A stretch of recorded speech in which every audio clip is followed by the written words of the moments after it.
Friends, welcome back to smart తోట sisters channel. అందరూ బాగున్నారా అండి? నేను కూడా చాలా బాగున్నాను. ముందుగా మా ఛానల్ ఎవరైనా చూస్తున్నట్లయితే కొత్తగా వచ్చిన వాళ్ళు మా ఛానల్ సబ్స్క్రైబ్ చేసుకోండి. అలానే పక్కన ఉన్నటువంటి బెల్ ఐకాన్ యాక్టివేట్ చేసుకోవడం మాత్రం మర్చిపోవద్దు. ఈరోజు మనం చూడబోయే వీడియోలో ఏముందంటే పెరుగు ఆవడ అండి. చాలా టేస్టీగా ఉంటుంది పెరుగు ఆవడ. ఇది మార్నింగ్ బ్రేక్ఫాస్ట్కి తినచ్చు, నైట్ టైం కూడా తినచ్చు అనమాట. చాలా టేస్టీగా ఉంటుంది. ఆ పెరుగు ఆవడ ఏ విధంగా ప్రిపేర్ చేసుకోవాలో ఈరోజు మనం చూద్దాము. ముందుగా కొన్ని పచ్చిమిర్చి, అల్లాన్ని చిన్న ముక్కలుగా కోసుకొని ఆయిల్లో ఫ్రై చేసుకొని మిక్సీ జార్లో వేసి కూల్ అయిన తర్వాత ఫైన్ పేస్ట్ లాగా చేసి పక్కన పెట్టుకోవాలి. వీడియోలో చూపిస్తున్నాను కదా, ఆ విధంగా చేసుకోవాలి. ఒక హాఫ్ లీటర్ చిక్కటి పెరుగుని ఇలా మంచిగా బీట్ చేసి పెట్టుకోవాలి. వాటర్ యాడ్ చేసుకుంటే కొంచెం యాడ్ చేసుకోండి, లేదు అంటే చిక్కటి పెరుగునే మనం తీసుకుంటే పెరుగు ఆవడ చాలా కమ్మగా ఉంటుంది. దీనికి సరిపడా సాల్ట్ అన్నది యాడ్ చేసుకుని మళ్ళీ సాల్ట్ మొత్తం కలిపిన తర్వాత మళ్ళీ ఒకసారి పెరుగు మొత్తాన్ని మిక్స్ చేసుకొని పక్కన పెట్టుకోవాలి. నేను సరిపడా సాల్ట్ వేస్తున్నాను. హాఫ్ లీటర్ అంటే నియర్లీ నాకు 2 స్పూన్స్ వరకు సాల్ట్ అన్నది యాడ్ చేస్తున్నాను ఫ్రెండ్స్.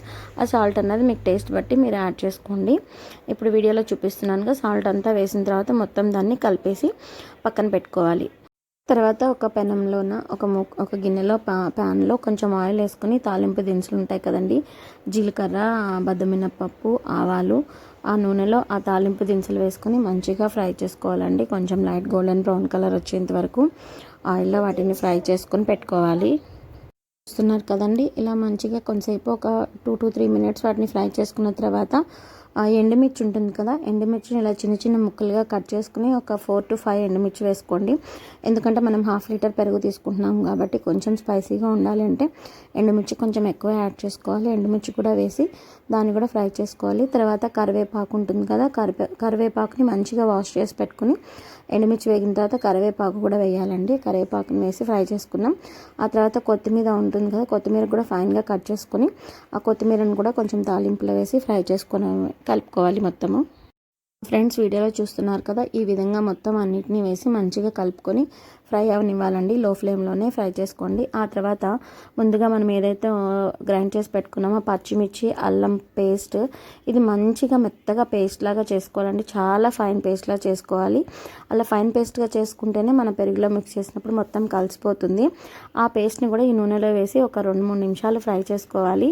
ఫ్రై చేసుకున్న తర్వాత మొత్తం కలిపేసుకుని ఈ విధంగా ఉంటుంది. కలుపుకున్న తర్వాత ఈ మిక్స్ అంతా మనము మంచిగా కలిపి ఫ్రై అయిన తర్వాత అండి, ఇంగువ ఉంటుంది కదా, మన ఇంట్లో ఇంగువ అన్నది ఉంటుంది కదా, ఆ ఇంగువని వేసుకోవాలి. అంతకంటే ముందు కొంచెం పసుపు కూడా యాడ్ చేసుకోండి. ఈ తాలింపులో కొంచెం పసుపు వేస్తే మంచి కలర్ వస్తుంది.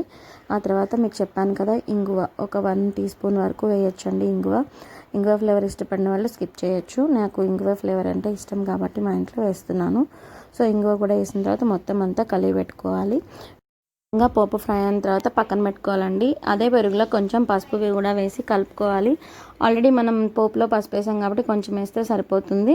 ఇప్పుడు ఒక 2 టీ స్పూన్స్ జీలకర్ర పొడి వేసి పెరుగులో మంచిగా కలపాలండి. ఇగో వీడియోలో చూస్తున్నారు కదా, జీలకర్ర పొడి వేసాను. మంచిగా మొత్తం పెరుగంతా మిక్స్ అయ్యేలాగా ఆ జీలకర్ర పొడి పెరుగులో మంచిగా కలిసిపోవాలి.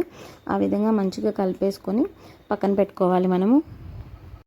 జీలకర్ర పొడి కూడా కలిపి పక్కన పెట్టుకున్నాం కదండి. తర్వాత ఏంటంటే ముందుగా మనం చూపించినటువంటి పోపు పెట్టుకున్నాం కదా, ఆయిల్లో పోపు పెట్టుకున్నాము. ఆ పోపుని ఈ పెరుగు మిశ్రమంలో వేసేసి మొత్తం కలిపేసేయాలండి. మొత్తం పెరుగులో మొత్తం కలిసేలాగా ఆ పోపుని కలుపుకొని పక్కన పెట్టుకోవాలి. ఈ వీడియోలో చూస్తున్నారు కదా, కలుపుతున్నాను మొత్తము. పెరుగులో ఆ పోపు అంతా మిక్స్ అయ్యేలా కలుపుకుంటే మనము పెరుగు ఆవడ తిన్నప్పుడు పోపు కలిసిపోయి మంచి టేస్టీగా అనిపిస్తుంది. ఇప్పటి వరకు మనం పెరుగు ఆవడకు సంబంధించిన పెరుగు మిక్సర్ని తయారు చేసుకున్నాం. ఇప్పుడు వడలు ఏ విధంగా ప్రిపేర్ చేసుకోవాలో చూద్దాము. వీడియోలో చూపిస్తున్నాను కదా, ముందే వడలు వేసి పెట్టుకున్నానండి. ఈ వడలను ఏం చేశానంటే ఒక 2 గ్లాస్ ఆఫ్ వాటర్ బాయిల్ చేసి దానిలో 1 స్పూన్ పెరుగు వేసి కొంచెం సాల్ట్ వేసి కలిపేశాను. ఆ వేడి నీళ్ళలోనే ముందుగా వేసినటువంటి వడలను వేసి మంచిగా ఒక అరగంట వరకు నాననిచ్చానండి. నానిన తర్వాత వాటిని మంచిగా పిండేసేసి వాటర్ లేకుండా, అంటే మరీ ఎక్కువ పిండొద్దు, కొంచెం లైట్గా వాటర్ ఉంటేనే మనం పెరుగులో వేసుకున్నప్పుడు ఆ పెరుగును కూడా పీల్చుకుని చాలా కమ్మదనం వస్తుంది. సో ఆ విధంగా మీరు ఏం చేస్తారంటే వాటర్లో వడలని వేసి కొంచెం నానిన తర్వాత లైట్గా ఆ వాటర్ని పిండేసి ముందుగా కలిపి పెట్టుకున్నటువంటి పెరుగు మిశ్రమంలో ఆ వడలను వేసి మంచిగా మునిగేటట్టు పెట్టుకొని నానబెట్టుకోవాలండి. మినిమం ఒక 2-3 గంటలు నానితే మనకి పెరుగు ఆవడ అన్నది చాలా టేస్టీగా ఉంటుంది. మీకు అంత టైం లేదు అంటే 1 గంట నానినా కానీ చాలా కమ్మగా ఉంటాయండి పెరుగావళ్ళు. ఇవి చాలా చలవ చేస్తాయి కూడా. మీ పిల్లలకి చేసి పెడితే చాలా మంచిది కూడా అండి. ఎక్కువ పెరుగు ఉంటుంది కాబట్టి వేడి చేయకుండా చాలా మంచిగా ఉంటుంది హెల్త్కి. సో ఫ్రెండ్స్, ఈ వీడియో మీరు చూస్తున్నారు కదా, ఈ వీడియో మీకు నచ్చినట్లయితే మా ఛానల్ని సబ్స్క్రైబ్ చేయడం మాత్రం మర్చిపోవద్దు. ఇలాంటి ఎన్నో రకాల వీడియోలు మీకు మేము షేర్ చేస్తాము. మీ ప్రోత్సాహం ఉంటే మేము ఇంకా ముందట ఎన్నో మంచి వీడియోలు చేయాలనుకుంటున్నాము. అందుకు గాను మీరు మా ఛానల్ని సబ్స్క్రైబ్ చేయడం మాత్రం మర్చిపోవద్దు. లైక్, షేర్, కమెంట్ కూడా చేయండి మా ఛానల్ని. ఈ వీడియో చూసారు కదండి, ఈ విధంగా పెరుగావడను తయారు చేసుకొని అందరూ ఎంజాయ్ చేయండి friends. Thanks for watching friends. మళ్ళీ కొన్ని రోజులు ఇంకో వీడియోలో మీ ముందుకు వస్తాము. అంతవరకు సెలవు.